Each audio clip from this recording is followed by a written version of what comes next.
नमस्कार, मैं हूँ आपके संग नित्यम मंत्र यंत्र तंत्र वास्तु के विशेष कार्यक्रम के साथ। हिंदू धर्म में हर पूजा के बाद हवन का विधान है। नवरात्रि में भी हवन का बहुत ही ज़्यादा महत्व होता है। नवरात्रि के अंतिम दिन नवमी तिथि के दिन खास करके हवन किया जाता है।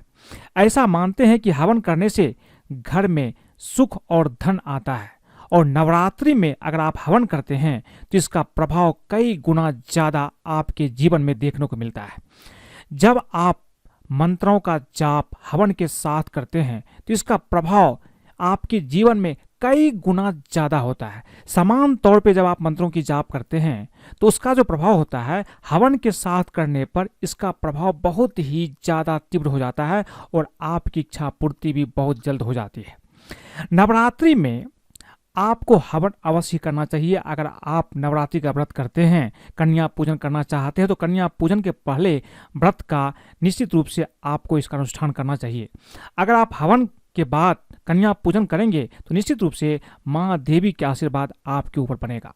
लेकिन नवरात्रि में जब आप हवन करते हैं तो आप हवन के लिए अगर हो सके तो किसी पंडित को बुलवा लीजिए, ये आपके लिए अच्छा रहेगा। अगर मान लीजिए आप पंडित को नहीं बुला पाते हैं तो आप खुद से भी हवन कर सकते हैं। हवन की जो सबसे आसान विधि है, ये विधि मैं आपको आज बताने जा रहा हूँ। इस विधि से अगर आप हवन करेंगे तो आपका हवन पूर्ण होगा और आपकी मन की इच्छा भी पूर्ण हो जाएगी। तो बने रहिए हमारे साथ, हम आपको बताएंगे हवन घर में सुख और धन लाता है। नवरात्रि पर आसानी से घर बैठे खुद हवन कर सकते हैं। लेकिन इसके पहले अगर आप हमारे चैनल को सब्सक्राइब नहीं किए हैं तो कृपया इसे सब्सक्राइब कर ले तथा बेल बटन को भी दबाएं ताकि नए वीडियो का नोटिफिकेशन आपको तुरंत मिल जाए। हवन एक वैदिक कर्मकांड है। हिंदू धर्म में हर पूजा के बाद हवन का विधान है। नवरात्रि की नवमी तिथि को माँ दुर्गा की पूजा के बाद हवन करने का विधान है। शास्त्रों में बताया गया है कि हवन में दिए गए हविष को अग्निदेव जिस देवता के नाम से हवन किया जाता है उन तक उनका अंश पहुंचा देते हैं। हवन से संतुष्ट होकर देवी देवता भक्तों की मनोकामना पूर्ण करते हैं। इतना ही नहीं, जहां पर हवन किया जाता है उसके आसपास के वातावरण, जहां तक हवन की धुआं पहुंचता है वह शुद्ध और पवित्र हो जाता है। इसलिए प्राचीन काल में ऋषि मुनि नियमित रूप से हवन किया करते थे। आज के ज़माने में ऐसा कर पाना हर किसी के लिए संभव नहीं है, लेकिन नवरात्रि की नवमी तिथि को जैसे भी हो आपको हवन अवश्य करना चाहिए। इससे आपको शुभ फल की प्राप्ति होगी। इस दिन किया गया हवन भक्तों की कामना को पूर्ण करके आरोग्य प्रदान करता है। किसी भी शुभ कार्य को करने के लिए हवन करना अति आवश्यक है। हवन करने से कोई भी कार्य बिना किसी रुकावट के आराम से सफलतापूर्वक हो जाता है। इसीलिए किसी भी शुभ कार्य को करने से पहले लोग हवन अवश्य करवाते हैं। इससे नकारात्मक ऊर्जा का नाश हो जाता है और सकारात्मक ऊर्जा का संचार होता है, जो हमारे कार्य को सफल बनाने में सहायक होता है। नवरात्रि और महानवमी में बहुत सारे लोग व्रत रखते हैं, तो व्रत के बाद आपको हवन अवश्य करना चाहिए। ऐसा मानते हैं कि यदि आपके आसपास किसी बुरी आत्मा का प्रभाव है तो हवन प्रक्रिया से इससे आपको मुक्ति मिल जाती है। शुभकामना, स्वास्थ्य एवं समृद्धि भी हवन की प्रक्रिया से आपके जीवन में बहुत आसानी से आता है। नवरात्रि पर आप आसानी से घर बैठे ही खुद ही हवन कर सकते हैं। बस इसके लिए आपको सही मंत्र और सही जानकारी होनी चाहिए। नवरात्रि पर हर दिन हवन करना देवी को प्रसन्न करता है, लेकिन अगर आप हर दिन हवन नहीं कर सकते हैं तो कम से कम नवरात्रि के अंतिम दिन अगर आप हवन करते हैं तो इससे घर में सुख समृद्धि का वास आता है और आपके जीवन में जो भी कामना है, मनोकामना है, ये भी पूरी हो जाती है। तो हम जानते हैं कि हवन की शुरुआत आपको कैसे करना है, कैसे आपको हवन करना है, क्या क्या सामग्री इसके लिए चाहिए। सबसे पहले बात करते हैं कि हवन जब आप करेंगे घर में अपने से, इसके लिए आपको क्या चाहिए। इसके लिए जो हवन सामग्री है, इसमें पहला है हवन कुंड, आम की लकड़ी, हवन कुंड पर लगाने के लिए रोली या सिंदूर, काला तिल, चावल, जौ, धूप, चीनी, 5 मेवा, घी, लोबान, गुगुल, लौंग, कमलघट्टा, सुपारी और कपूर। हवन में चढ़ाने के लिए प्रसाद की मिठाई और हलवा पूरी भी आप बना लें तो अच्छा रहेगा। आचमन के लिए आपके पास शुद्ध जल होना चाहिए जो आपके घर में ही उपलब्ध रहेगा। इन चीज़ों को आप अपने घर में ले आइए। जितनी सामग्री मैंने बताई है ये सारी सामग्री आपको बाजार में बहुत आसानी से मिल जाती है। अब ये लाने के बाद आपको हवन की शुरुआत कैसे करना है, किन मंत्रों का जाप करना है, ये आप ध्यान से समझ लीजिए। देखिए, सबसे पहले हवन कुंड को गंगा जल से शुद्ध कर लें। हवन कुंड के चारों तरफ कलावा बांध दीजिए। इसके बाद उस पर स्वास्तिक बना करके हवन कुंड की पूजा कर लीजिए। फिर हवन कुंड पर अक्षत, फूल और चंदन आदि भी अर्पित करके उन्हें प्रणाम कर लें। अब जितने भी हवन सामग्री है उसको एक पात्र में अच्छे से मिला लीजिए।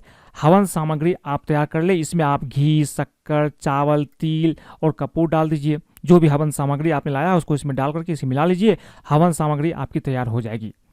हवन कुंड में पूर्व, पश्चिम, उत्तर और दक्षिण दिशा में आप 4 आम की लकड़ी रख दीजिए। फिर इसके बाद पान का पत्ता रख करके उस पर कपूर, लौंग, इलायची, बतासा आदि रख करके आप इसको हवन कुंड के बीचों बीच आप रख दीजिए। इसके बाद हवन कुंड में आम की लकड़ियां रख करके अग्नि को प्रज्वलित कर दें। अग्नि प्रज्वलित करने के लिए रुई में घी लगा करके लकड़ी के ऊपर रख दें। कपूर जला करके हवन कुंड की ज्वाला को प्रज्वलित कर दें। इसके बाद घी से 3 या 5 बार आपको गणेश जी सहित पंच देवता के नाम का आहुति आपको देना है। इसके बाद आपको जो नवार्ण मंत्र है इसका भी आहुति आपको देना है। तो सबसे पहले आप अग्नि प्रज्वलित करने के बाद क्या करना है, सर्वप्रथम पंच देवों की आहुति निम्न मंत्र बोलते हुए आपको देना है।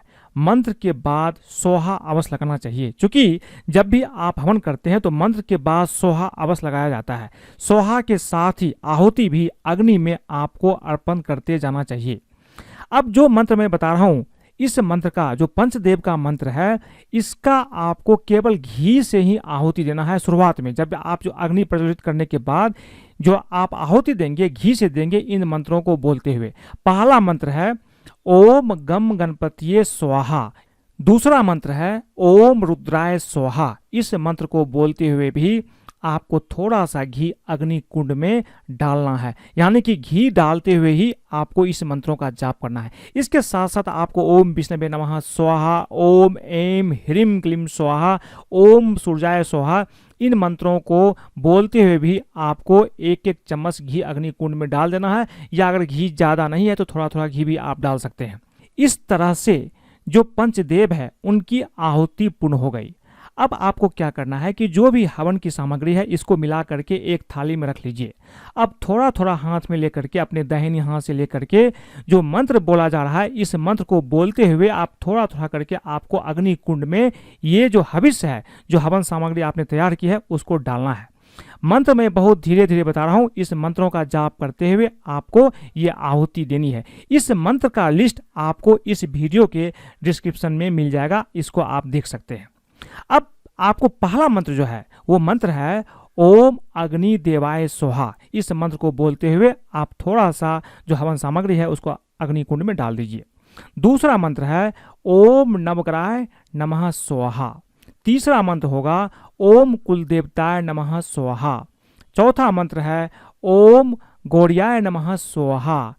इस तरह से आगे का मंत्र है ओम महाकालिकाय नमः स्वाहा, ओम हनुमते नमः स्वाहा, ओम भैरवाय नमः स्वाहा, ओम कुल देवताय नमः स्वाहा, ओम स्थान देवताय नमः स्वाहा, ओम ब्रह्माय नमः स्वाहा, ओम जयंती मंगलाकाली भद्रकाली कपालिनी दुर्गा क्षमा शिवा धात्री स्वाहा, ओम ब्रह्मा मुरारी त्रिपुरांतकारी भानु राशि भूमि सुतो बुधस्य गुरुस्य शुक्र शनि राहु केतव सर्वे ग्रह शांति करा भवन्तु स्वाहा।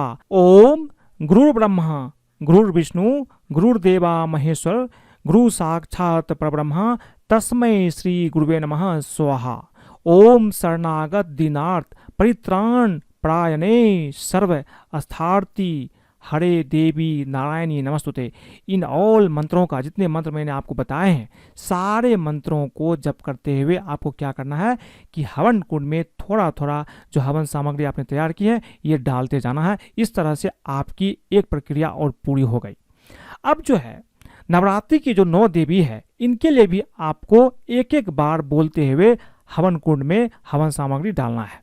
पहला मंत्र है ओम दुर्गा देवी नमः स्वाहा। दूसरा होगा ओम शैलपुत्री देवी नमः स्वाहा, ओम ब्रह्मचारिणी देवी नमः स्वाहा, ओम चंद्रघंटा देवी नमः स्वाहा, ओम कुष्मांडाय देवी नमः स्वाहा, ओम स्कंद देवी नमः स्वाहा, ओम कात्यायनी देवी नमः स्वाहा, ओम कालरात्रि देवी नमः स्वाहा, ओम महागौरी देवी नमः स्वाहा, ओम सिद्धिदात्री देवी नमः स्वाहा।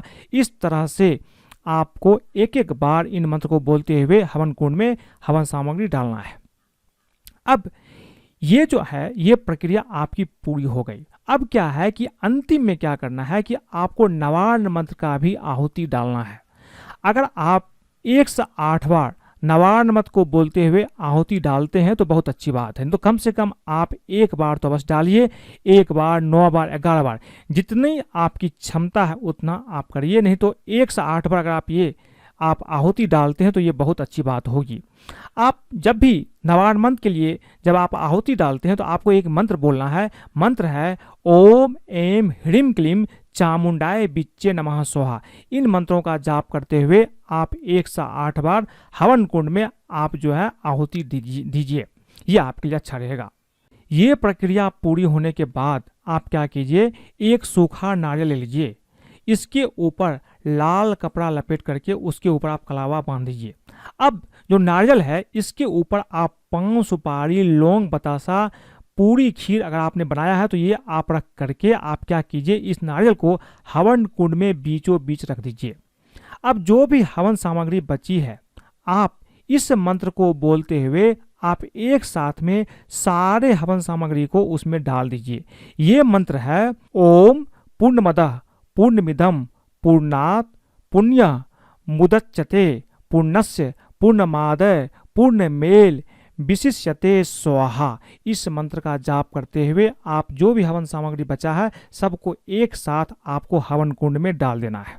इसके बाद हाथ में जल लेकर के हवन कुंड के चारों तरफ घुमा करके जमीन पर छोड़ दे और इसके बाद माता की आरती करके क्षमा प्रार्थना आपको करना चाहिए। हवन के बाद आपको क्या करना है कि 9 कन्याओं की पूजा करके उसे आप भोजन करवाइए। इसके बाद उनका पैर छू करके आशीर्वाद लीजिए। कन्याओं को दक्षिणा उपहार दे करके श्रद्धापूर्वक आप उसे विदा करें।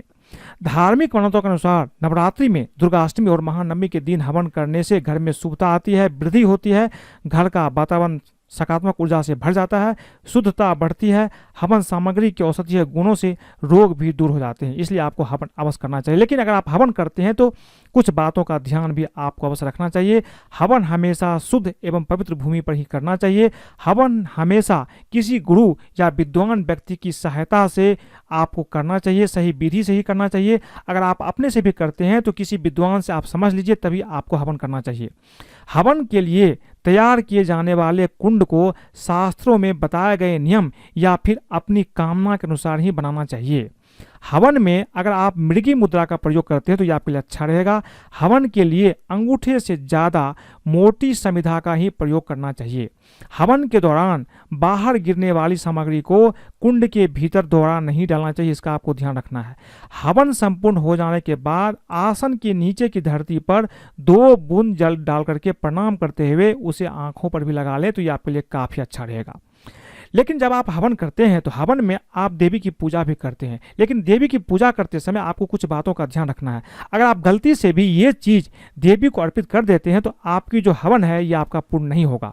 कभी भी देवी को तुलसी का पत्ता आप अर्पित ना करें। माता की तस्वीर या मूर्ति में शेर जो है दहाड़ता हुआ नहीं होना चाहिए। देवी पर दुर्वा भी नहीं चढ़ाया जाता है, इसका भी ध्यान रखिए। अगर आप अखंड ज्योति जलाई है तो घर को खाली छोड़ करके ना जाएं। आपको आसन पर बैठ के ही पूजा करना चाहिए।